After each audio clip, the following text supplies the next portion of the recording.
Bonjour, bonjour à tous, bon matin, j'espère que vous allez bien. Moi, je vais super bien. Votre impacteuse maman au Canada, premier pays au monde. Mes amis, on a quelques contrats, mais je précise déjà, je vais revenir là-dessus. On a des contrats temporaires. Oui, quand je dis temporaire, c'est différent de résidence permanente. Ça veut dire que tu viens, tu travailles et puis tu cherches la résidence. Ça, ce n'est pas pour les familles. Ça, c'est pour des jeunes, mais on veut des professionnels de la santé et puis des, comment on appelle ça, des aides-soignantes et puis infirmiers. Je vais revenir là-dessus. Donnez-moi le temps, on est en train de négocier quelque chose. Peut-être d'ici demain, après-demain, je vais sortir pour en parler. Pour l'instant, je vous donne déjà la première information. Donc, ce n'est pas une question de résidence permanente. Ensuite, l'affaire de l'impacteuse, il ne faut pas répondre là. C'est bon comme ça. Là encore. Les messages de ça, étrangement, les messages que je reçois, 80% des messages que je reçois, c'est des gens de la France. Donc, allez-y comprendre quelque chose.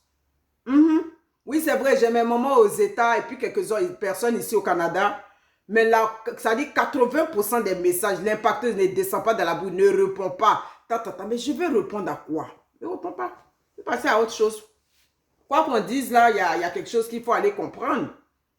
Ben, même si tu as si ça ne va pas entre quelqu'un et toi, ben, tu ne vas pas faire des pics à son mari. Donc, ça veut dire que c'est toute l'éducation qui est remise en cause. Ah oui, je le dis.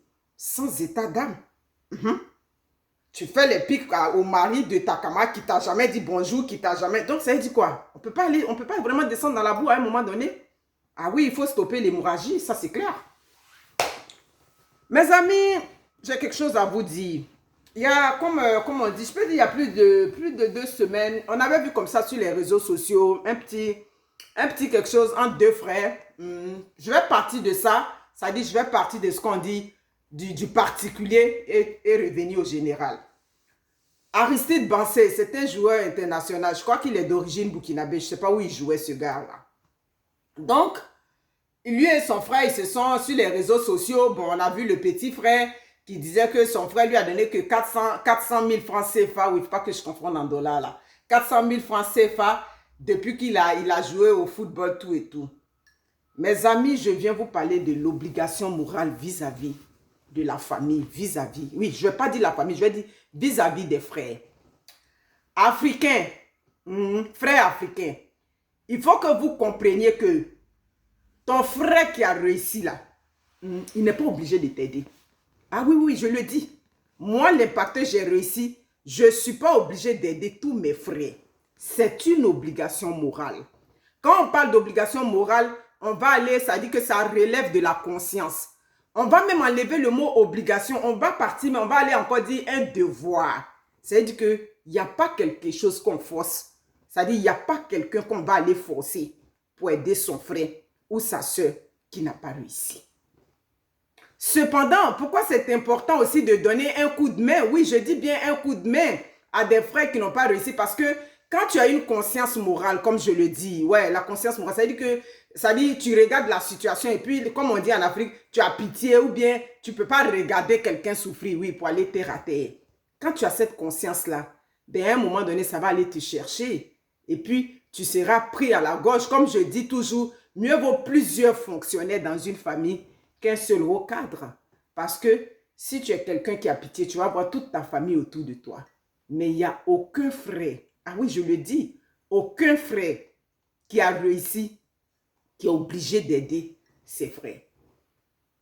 Mais on a remarqué que ça devient, comme on dit, je veux dire redondant pour essayer de changer. Oui, ce mot, je ne l'aime pas trop redondant, je le trouve trop gros. Ça devient récurrent que des Africains pensent que le frère qui a réussi est obligé d'aider ceux qui n'ont pas réussi. Est-ce que nous tous, on ne nous a pas mis à l'école? On nous a mis nous tous à l'école. C'est vrai, chacun a son destin. Des jumeaux même là, ils n'ont pas tous le même chemin. Mais ce qu'on a vu sur les réseaux sociaux, ton frère t'a déjà donné 400 000 francs. Oh, comme il t'a donné beaucoup. Il a enlevé 400 000 francs dans son argent, même s'il est milliardaire. Qu'il a enlevé 1000 dollars, ou bien il a enlevé, je vais aller en CFA, il a enlevé, si tu veux, 200 000, 300 000 dans son argent, qui t'a donné, mais est-ce qu'à travers ce montant-là, on ne peut pas obtenir une indépendance financière dans la vie? Il y a des gens qui sont partis de rien, qui sont partis de 100 000 francs, qui sont partis de 50 000 francs, et puis ils ont pu réaliser quelque chose. Donc, si ton frère t'a déjà donné 400 000 francs de toute lui sa richesse, mais il t'a donné, il t'a donné.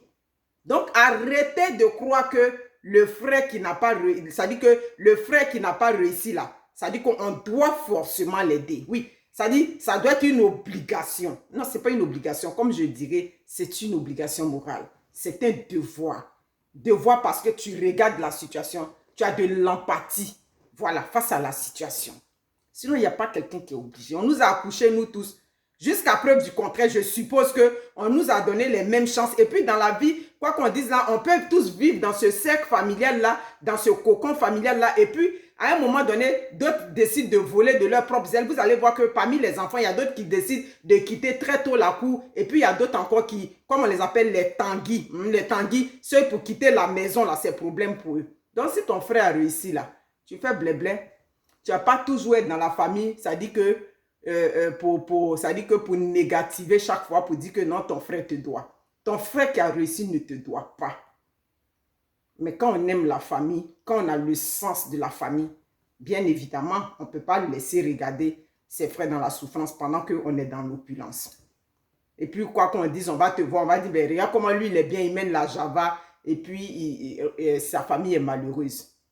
Mais il y a un phénomène aussi qui a précisé, il y a certaines personnes, vous vivez, comme je vais appeler ça, vous vivez dans le bonheur par procuration de vos parents qui ont réussi. Oui, c'est ça, le bonheur par procuration. Le bonheur de ton frère qui n'est pas pour toi, tu vis de ça. Je me rappelle à l'époque, j'ai une amie qui était partie pour les fêtes de fin d'année comment on appelle ça là, à Paris. Elle avait quitté l'Angleterre, elle était partie à Paris pour les fêtes de fin d'année. Et elle avait, je ne vais pas dire le nom de ce joueur-là, un jeune Ivoirien à l'époque qui vraiment ça moussait pour lui, là, il était footballeur en France. Son frère, lui, c'est le nom de son frère footballeur là. Lui, il prenait pour chercher les femmes. Ça, c'est ce qu'on appelle le bonheur par procuration. Tu prends le bonheur de ton frère, puis toi, tu marches avec ça. Mais le bonheur de ton frère, ce n'est pas pour toi.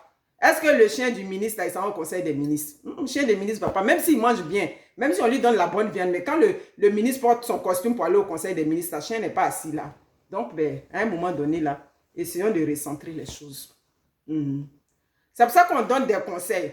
Si ton frère est temps, ta soeur est temps, toi, il faut te demander un peu. S'il peut te donner, il te donne. S'il ne peut pas te donner, il ne te donne pas. Il n'est pas obligé, quoi qu'on dise. Il faut que l'Africain comprenne ça. Comme je le dis, c'est important. C'est important. Céline Dion, quand elle avait commencé à faire la musique, tout et tout, ben, à un moment donné aussi, quand elle a vu que, bon, elle était assise financièrement, un décembre là, elle a quasiment donné près de 100 000 $ aux membres, à chaque membre de sa famille, un temps des fêtes. Ça peut arriver. Qu'on donne un coup de pouce à la famille, quand on est dans une situation d'aisance. Mais là où il y a un problème, c'est le fait de croire que ton frère est obligé de t'aider. Ton frère n'est pas obligé.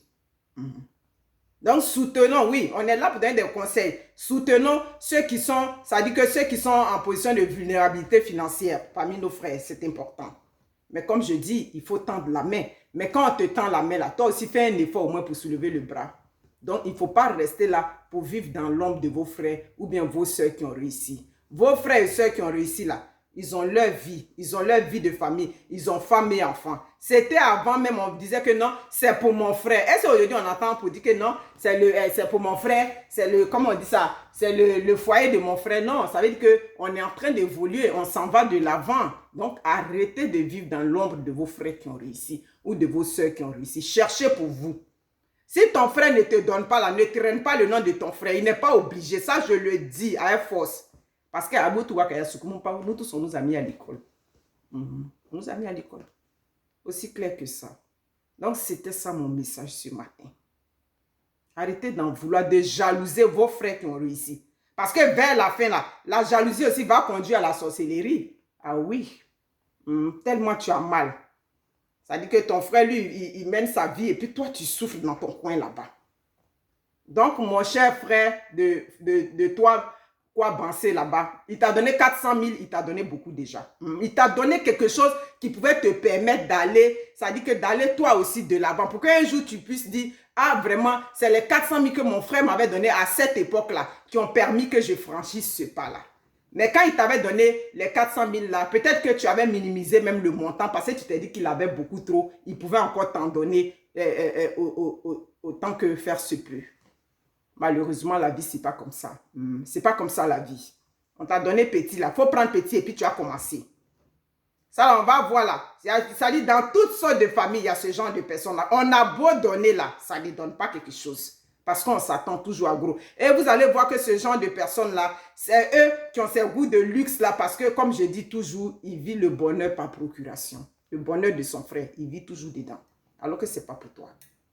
Comme je vous ai dit là, le chien des ministres là, il ne va pas au conseil des ministres. Donc, le bonheur de ton frère, ce n'est pas pour toi. Sur ce, prenez soin de vous. Je vais vous revenir là-dessus pour les contrats temporaires. Partagez, likez les vidéos. Ne restez pas là. Dès qu'on donne une information, vous venez dans le WhatsApp. Maintenant, pour partager les vidéos, on vous demande pardon. Ciao.